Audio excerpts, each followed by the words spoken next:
ქართული მედია გარემო კრიტიკულ მდგომარეობაშია, ეს სწორედ ქართული ოცნების მიზანმიმართული რეპრესიული პოლიტიკა არის, რაც მიზნად ისახავს დამოუკიდებელი მედიისა და კრიტიკული აზრის ჩახშობას და მოქალაქეებისათვის სიტყვისა და გამოხატვის შესაძლებლობის წარქმნას.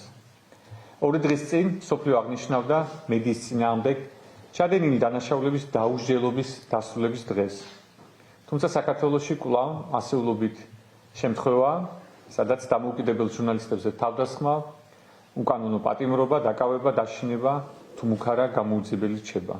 უფრო მეტიც, ყოველდღიურად ხედავთ ჟურნალისტების წინააღმდეგ მათი თავდასხმას, დაპატიმრებას თუ მათი უფლებების უხეშ დარღვევას. გუშინ ჩვენი კოლეგა და მეგობარი ნინია კაკაბაძე დააკავეს, როცა ის პროფესიულ მოვალეობას ასრულებდა. ესაც მორიგი ნათელი მაგალითია იმისა, თუ როგორ ცდილობს ქართული ოცნება დამოუკიდებელი ხმის ჩახშობას. თავისუფლება და სოლიდარობა უპირველეს ყოვლისა მზია ამაღლობელს. ხელისუფლების მიმტაცებელი სამწუხაროდ ჩვენს ქვეყანაში განაგრძობს ბრძოლას მედიის წინააღმდეგ. ამ არაკონსტიტუციური საქმიანობაში აქტიურად გამოიყენება მედიის წევრების წინააღმდეგ როგორც ფიზიკური, ასევე ფსიქოლოგიური და ფინანსური ძალადობა. ამის მიზანია საზოგადოებრივი აზრის ფორმირება მხოლოდ პარტიული პროპაგანდით და არა სახელმწიფოებრივი, არამედ მხოლოდ ესეთი პარტიის მესაკუთრის ინტერესების გატარებით. მედიას ებრძვიან პირდაპირი და ჰიბრიდული მეთოდებით. დღემდე არავინ აიდენტიფიცირებული და პასუხისგებაში მიცემული მედიის წარმომადგენლების ფიზიკური განადგურების მცდელობის ფაქტზე. რამდენიმე კოლეგა შეგახსენებთ, რომ სიკვდილს სასწაულით გადაურჩა.